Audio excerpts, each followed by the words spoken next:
مجرد دخول انتخابات، مش عارف جرى لهم ايه. بقت في حاجه مش طبيعيه. في اسبوعين الدنيا بتقلب، مش عارف في ايه يا جماعه. يعني في ايه؟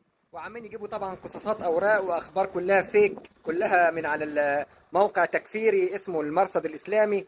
كان يملكه واحد اسمه خالد الحربي. خالد الحربي ده محكوم عليه 25 سنه من في قضايا الارهاب.